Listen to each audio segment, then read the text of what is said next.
မင်္ဂလာပါရှင်။ဘာမာရိုင်းမီဒီယာမှကြိုဆိုပါရစေ။ဒီကနေ့တောက်ကြနေညနေခင်းနောက်ဆုံးများသတင်းများကိုတင်ဆက်ပေးသွားမှာဖြစ်ပါတယ်ရှင်။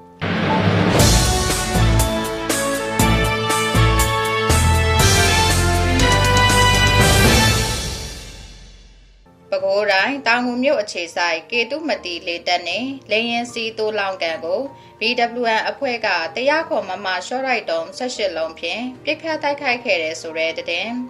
ပြည်သူများကိုပုံကျဲတက်ဖြတ်ရန်အကြမ်းဖက်စစ်တပ်ကတိုက်လေရင်၄စီထပ်မံ၍ဖြစ်တင်ခဲ့ပြီးစစ်ကောင်းဆောင်မင်းအောင်လှိုင်ကအချိန်အခါမဟုတ်ပဲ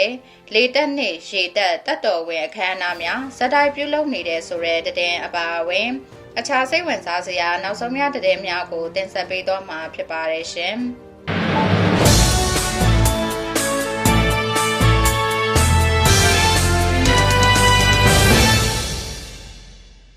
ပထမဦးဆုံးသတင်းတစ်ပုဒ်အနေနဲ့ပဲခူးတိုင်းတောင်ငူမြို့အခြေဆိုင်ကေတုမတီလေတပ်နဲ့လေရင်စီတိုလောင်ကန်ကိုတရားခေါ်မရှော့တိုက်တုံး18လုံးဖြင့်ပြစ်ခတ်တိုက်ခိုက်ခဲ့ကြောင်း Brave Warrior for Myanmar BWM အဖွဲ့တာဝန်ရှိသူထံမှသတင်းရရှိပါရရှင်။မတ်လ12ရက်နေ့ည7:08မိနစ်ခန့်တွင်တောင်ငူမြို့အခြေဆိုင်ကေတုမတီလေတပ်နဲ့လေရင်စီတိုလောင်ကန်ကိုBrave Warrior for Myanmar BWM အဖွဲ့ရဲ့ဦးဆောင်မှုဖြင့် Mountain Night Civilian Defense for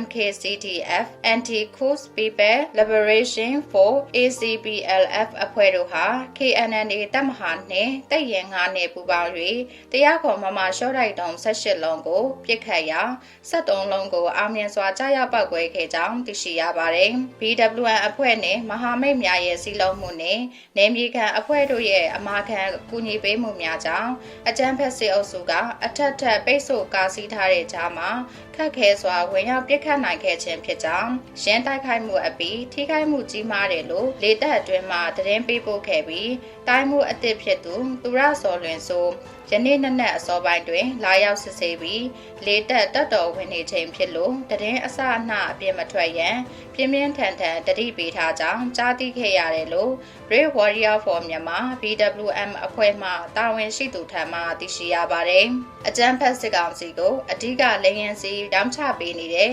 အီရန်အာဏာရအဖွဲ့အစည်းခေါင်းဆောင်များချိန်မုံခံရပြီးတဲ့နောက်လက်ရှိအချိန်တွင်လေရင်စီဆက်လက်ရရှိရန်စစ်ကောင်စီအတွက်အကြက်ရိုက်နေခြင်းဖြစ်ကြောင်းပြည်သူများနှင့်တော်လှန်ရေးအဖွဲ့များကိုဆက်လက်တိုက်ခိုက်ရန်အတွက်အာရပ်နိုင်ငံများကိုစူးစမ်းဆက်သွယ်နေတယ်လို့ကြားသိရပြီးထိုအခွင့်အရေးကိုအခွင့်ကောင်းယူ၍လေတပ်နှင့်စီကံတို့ကိုစူးစမ်းတိုက်ခိုက်တဲ့အနေဖြင့်မဟာမိတ်တို့နှင့်ပူးပေါင်းကတောင်ငူလေတပ်ရဲ့လေရင်စီလောင်ကန်နှင့်အရေးကြီးပြတ်မှတ်ထား၍BWM ရဲ့ Mission 51အဖြစ်ဖော်ဆောင်ရခြင်းဖြစ်ကြောင်းသိရှိရပါတယ်။3နေရာခွဲပြီး6လုံးစီတပြိုင်တည်းပစ်ခဲ့ပါတယ်။73လုံးကတော့အောင်မြင်ပစ်နိုင်ခဲ့တယ်။ညကလည်းစစ်ခွေးတွေကလက်နက်ကြီးနဲ့6လုံးချက်ချင်းပြန်ပစ်တယ်။လက်နက်ငယ်တွေနဲ့လည်းပြန်ပစ်တာတွေရှိတယ်။အခုစစ်ခွေးတိုင်းမှုအသစ်ကြည့်ပြီးစစ်ဆေးနေတယ်လို့ကြားတယ်။စစ်ရှုံးကောင်စီရဲ့လေရင်စီအကြက်တဲ့အချိန်တွင်ကျွန်ုပ်တို့တော်လှန်ရေးအဖွဲ့အစည်းများအခွင့်အရေးကိုအမိအယယူပြီး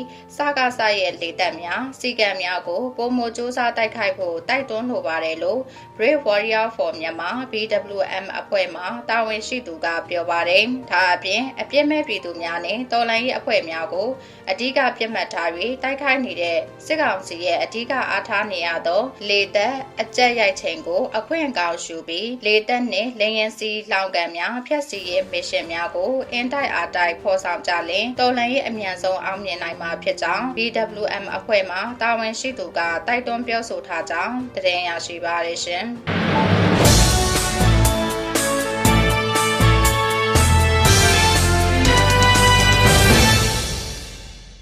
နောက်ထပ်သတင်းတစ်ပုဒ်အနေနဲ့အကြမ်းဖက်စစ်တပ်ကနိုင်ငံတော်ဝန်ရှိပြည်သူများကိုဘုံကျဲတပ်ဖြတ်မှုများလှုပ်ဆောင်ရာတွင်အသုံးပြုရန်အတွက်တိုက်လေရင်၄စီးကို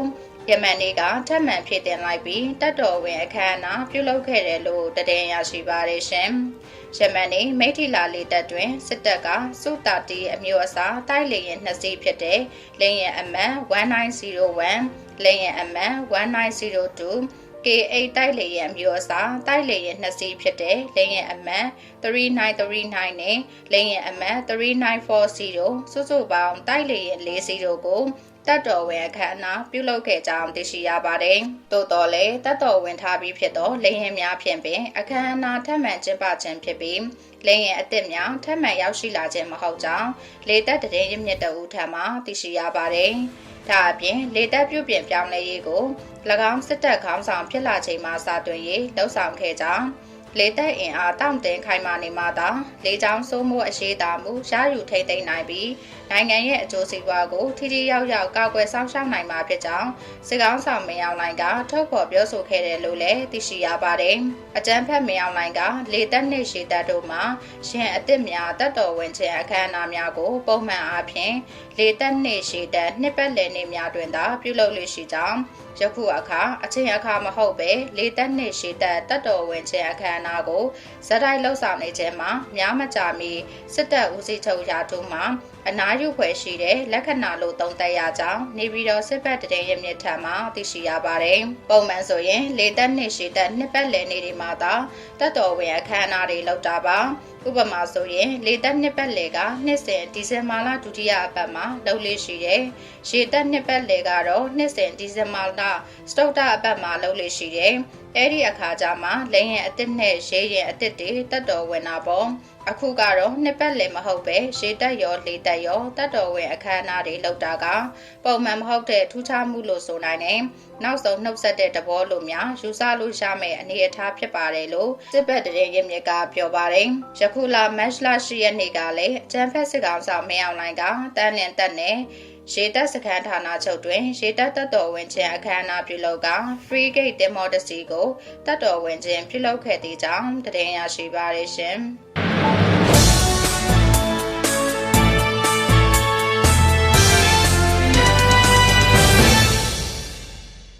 နောက်ထပ်သတင်းတစ်ပုဒ်အနေနဲ့နွေဦးတော်လှန်ရေးမဟာမိတ်တပ်ပေါင်းစု SRE ရဲ့အခြေခံစစ်ပညာသင်တန်းအပတ်စဉ်တစ်ကိုအာရခတပ်တော် AA ကလေ့ကျင့်သင်ကြားပေးခဲ့တယ်လို့မတ်လ12ရက်နေ့မှာထုတ်ပြန်ထားကြောင်းသတင်းရရှိပါရရှင်။ SRE ရဲ့အခြေခံစစ်ပညာသင်တန်းအပတ်စဉ်တစ်သင်တန်းဆင်ပွဲအခမ်းအနားကို2026ခုနှစ်မတ်လ3ရက်နေ့လွတ်မြောက်နယ်မြေတနေရာမှာအောင်မြင်စွာကျင်းပပြုလုပ်နိုင်ခဲ့တာလည်းဖြစ်ပါတယ်။အဆိုပါသင်တန်းကိုအာရခတပ်တော် AA ရဲ့သင်တန်းနည်းပြတွေကလေ့ကျင့်သင်ကြားပေးခဲ့တာဖြစ်ပြီးတင်နန်းကာလအတွင်းအခြေခံစစ်ပညာစစ်နည်းဗျူဟာစစ်တီတော်ကျင်းဝတ်နဲ့စစ်စည်းကမ်းများကိုလေ့ကျင့်သင်ကြားပေးခဲ့တယ်လို့လည်း SRE ကဆိုထားပါတယ်။လက်ရှိတင်နန်းကိုဗမာပြည်သူ့လွတ်မြောက်ရေးတပ်တော် PPLA ရောတပ်တော် YA မကွေးပြည်သူ့ကာကွယ်ရေးတပ်မတော်မကွေး PDF နဲ့ဗမာလွတ်မြောက်ရေးဒီမိုကရက်တစ်တပ်ဦး BLDF တို့က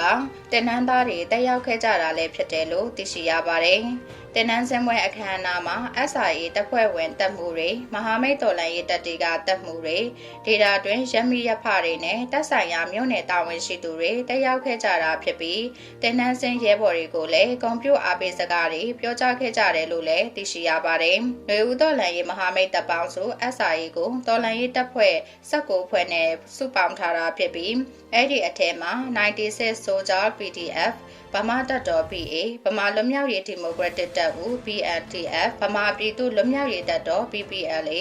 ချင်းညီနောင် CB ဓနုပြည်သူ့လွတ်မြောက်ရေးတပ်တော် DPLF for Federal Democracy FFD Generation Z Army GZA ကရင်ပြည်အမျိုးသားများကာကွယ်ရေးတပ် KMDF ကလေးဒေသတော်လှန်ရေးတပ် KRF မကွေးပြည်သူ့ကာကွယ်ရေးတပ်မတော်မကွေး PDFမွန်ပြည်တော်လှန်ရေးတပ် MSRF အမျိုးသားလွတ်မြောက်ရေးတပ်တော် NLA ပြည်သူ့လွတ်မြောက်ရေးတပ်တော် PIA ပအိုးအမျိုးသားကာကွယ်ရေးတပ်ဖွဲ့ခန်းကောင်ပအိုးပြည်သူ့ကာကွယ်ရေးတပ်ခန်းထောင် PMDF KK PPDF KT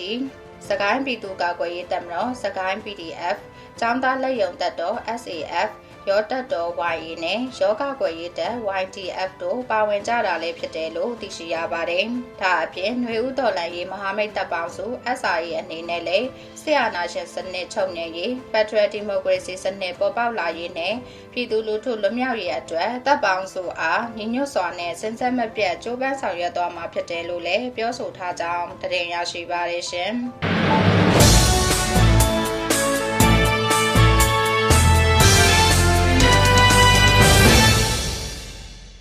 နောက်ထပ်သတင်းတစ်ပုဒ်အနေနဲ့ တအောင်တက် PSLF TNL ထိန်းချုပ်ထားတဲ့ရှမ်းမြောက်နန့်ခမ်းမြို့မှာတရုတ်နိုင်ငံကနေ73စီတွေဝယ်ယူခွင့်ရနေပြီးပန့်စီဆိုင်တွေလိုက်နာရမယ့်စီကံချက်တွေကို PSLF TNL ကထုတ်ပြန်ထားတယ်လို့73စီအယောင်ဝယ်လောက်ကင်သူများထံမှတင်ရရှိပါတယ်ရှင်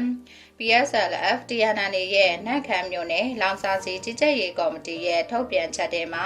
73စီဈေးကစားတာအစစ်မမီတဲ့73စီတွေကိုရောနှောရောင်းချတာမပြုလုပ်ရဘူးလို့သတ်မှတ်ထားတယ်လို့လည်းသိရှိရပါတယ်။ဒါအပြင်ကျေးရွာဖက်သုံးဆွဲဖို့နဲ့နန့်ခမ်းမြို့နယ်ပြင်ပသို့စီရောင်းချလိုပါကနန့်ခမ်းမြို့နယ်လောင်စာစီကြီးကြပ်ရေးကော်မတီရဲ့ခွင့်ပြုချက်ယူရမှာဖြစ်ပြီးတဦးချင်းသုံးဆွဲဖို့အတွက်73စီကိုအလုံးအရင်ရောင်းချခွင့်မပြုဘူးလို့ထုတ်ပြန်ချက်ထဲမှာဖော်ပြထားကြောင်းသိရှိရပါတယ်။ဆိုင်ကယ်တစ်စီးကို3ဂါလန်ကားတစ်စီးကို15ဂါလန်သာရောင်းချရမှာဖြစ်က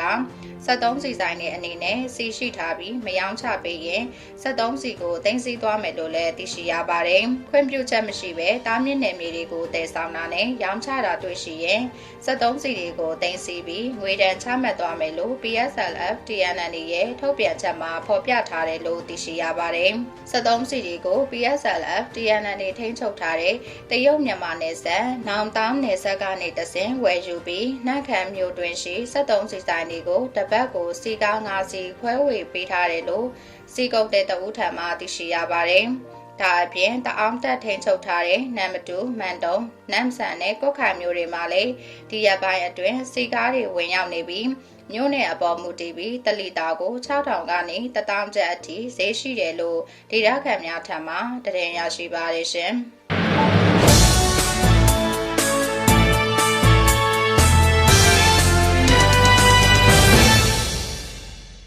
နောက်ဆုံးတဲ့တပေါအနေနဲ့စစ်ကောင်စီမှတောင်ခမ်းတိုက်ပွဲအကြောင်းရိုက်ကူထားတဲ့တိမ်ပင်လေခရီးချမ်းအမည်အရဝါဒဖြန့်ရုပ်ရှင်ကားကိုမတ်လ23ရက်နေ့မှာရုပ်ရှင်ရုံတွေအကုန်လုံးကနေတပြိုင်နက်တည်းပြသခဲ့တယ်လို့တင်ရရှိပါတယ်ရှင်။ဒါမဲ့မတ်လ29ရက်နေ့မှာကြာရောက်မယ်82နှစ်မြောက်တပ်မတော်နေ့အထိမ်းအမှတ်အဖြစ်စစ်ကောင်စီကရှမ်းမြောက်တိုက်ပွဲတွေအတွင်း TNL နဲ့တော်လှန်ရေးအင်အားစုတွေကို၎င်းတို့အသာရခဲ့တဲ့တောင်ခမ်းတိုက်ပွဲနဲ့ပတ်သက်ပြီးခဲ့တဲ့လတွေကတည်းကအဆိုပါတိမ်ပင်လေခရီးချမ်းအမည်ရဇာတ်ကားကိုရိုက်ကူးခဲ့တာပဲဖြစ်တယ်လို့လည်းသိရှိရပါတယ်။ဒါအပြင်အဆိုပါရုပ်ရှင်ကိုပြသမယ်မတ်လ23ရက်နေ့မှာ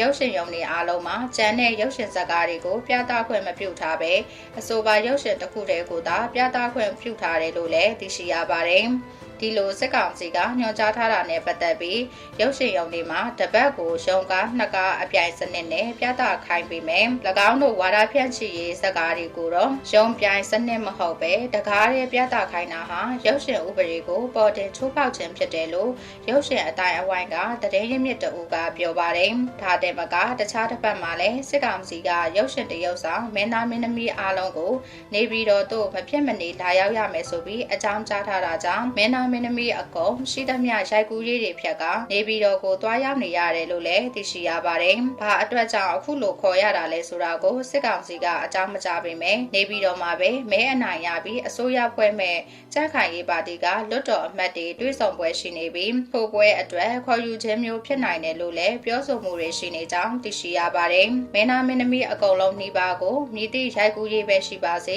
အားလုံးကိုဖျက်ပြီးနေပြည်တော်ကိုအရောက်လာရမယ်ဆိုပြီးဖိအားပေးပြောဆိုအကြောင်းကြားလို့အခုအားလုံးနှီးပါနေပြည်တော်ကိုရောက်နေကြတယ်။ဘာအတွက်ခေါ်ထားတာလဲတိတိကျကျမသိပေမဲ့ကြက်ဖို့ပါတီအတွက်ဆိုတာတခုပဲသိရသေးတယ်။နောက်ကြားရတဲ့လောက်ဆိုရင်ကြက်ဖို့ပါတီအမတ်တွေအားလုံးနဲ့တွဲဆောင်ရမယ်လို့လည်းသိထားရသေးတယ်ဆိုတော့ကြက်ဖို့လွတ်တော်အမတ်တွေတွဲဆောင်ပွဲကျင်းပမယ်ဆိုပြီးရှိပြီးသားရိုက်ကွယ်များကိုလည်းအားလုံးဒီပါဖြတ်သိမ်းထားရတယ်လို့ရုပ်ရှင်အတိုင်းအဝိုင်းကသတင်းရင်းမြစ်တအူကပြောပါတယ်။အဆိုပါတွဲဆောင်ပွဲအတွင်းဖျော်ဖြေရေးအစီအစဉ်တွေပါထည့်သွင်းထားတဲ့အပြင်မင်းသားနေသူအနေနဲ့၎င်းအပေါ်ဝေဖန်မှုတွေမြင့်တက်နေတာကြောင့်အခုပွဲမှာတော့ဖျော်ဖြေရေးအနေနဲ့မဟုတ်ပဲပွဲတက်အနေဖြင့်သာပါဝင်ရန်စစ်ကောင်စီတန်းခွင့်တောင်းထားတယ်လို့လည်းရုပ်ရှင်အတိုင်းအဝိုင်းနဲ့နှိစက်တူသတင်းရင်းမြစ်များထံမှသတင်းရရှိပါရရှင်။